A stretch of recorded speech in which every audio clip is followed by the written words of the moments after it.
RMC Season 3 is finally over. As a team, we failed to reach the biggest target we've been chasing for the past 3 seasons. We came in wanting to dethrone the current #1 team in Indonesia, and once again, we fell short. 3 seasons of trying, adapting, rebuilding, changing lineups, changing strategy, and in the end, our best today still wasn't enough to reach that final step. Of course, there's disappointment. I think that's normal. When you invest this much time, emotion, energy, money, and sacrifice into something, you naturally want the ending to be different. Especially in a game like ROM, where competition keeps evolving every single season. But at the same time, I realize this result is still something to be proud of. Because considering all the limitations we had, both online and offline, all the scheduling problems, practice difficulties, real-life responsibilities, burnout and pressure, we still managed to hold our ground and stay competitive this season. And honestly, that alone already says a lot about this team. This wasn't a result built by one person. This team moved forward because of the people behind it. Every single player contributed something important that made us survive this far.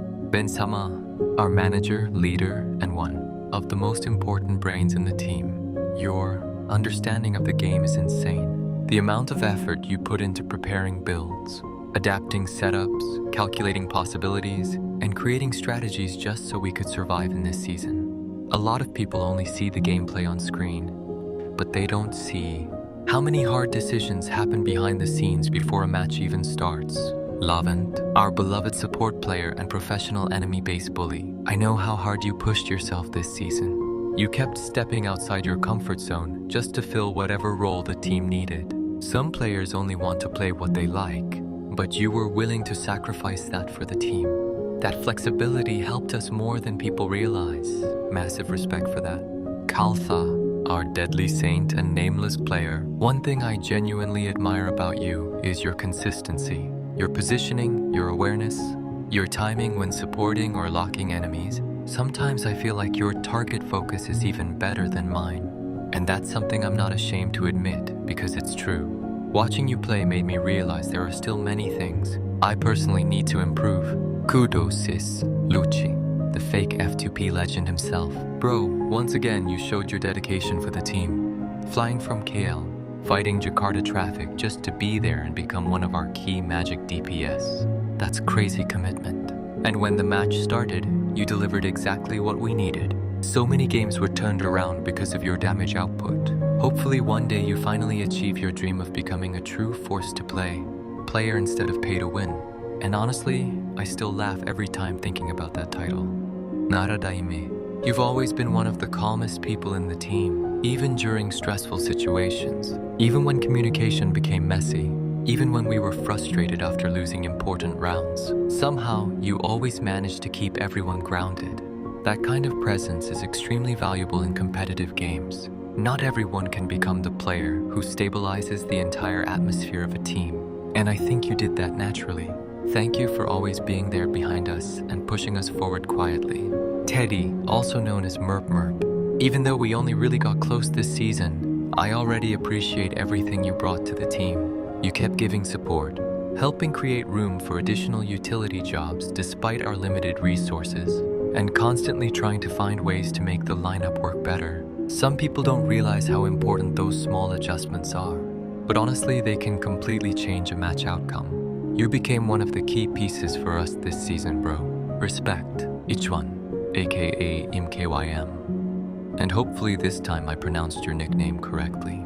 Thank you for always staying patient with me, especially dealing with all my unnecessary complaints, random frustrations, and occasional toxicity during stressful moments. I know sometimes I can be difficult to handle when things don't go according to plan, so I really appreciate you still sticking around and supporting the team, and coming all the way from Medan for this. That means a lot. Sorrentino, it feels incomplete without you here this season. I know life moves forward, and everyone has their own next chapter to chase. Still, your absence was felt. I truly hope whatever path you take after this brings you success and happiness. Bro, you'll always be part of this journey, beyond the core team. I also want to say thank you to everyone supporting us from behind the scenes, to the players who practiced together with us, to the people who stayed up late discussing strategy, To those who scrimmed against us repeatedly, to everyone who kept encouraging us even after losses, Mafi, Boris, Luciel, Thadrix, Suichi, Exries, Frigg, Korn, Smaug, Ayabrea, Stancer, Barbaro, Dance, Carmilla, Mochis, Maternity, and many more names that I probably can't mention one by one here. Thank you so much.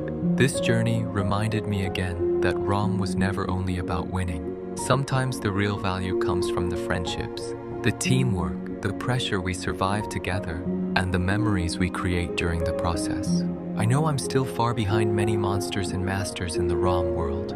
There are still many things I need to learn, many weaknesses I still need to improve. But having people around me constantly pushing me to become better every single season, honestly, that's something I'll always be grateful for. So even if this season didn't end the way we wanted, thank you for making it meaningful. And thank you everyone for always supporting us. See you guys in another video.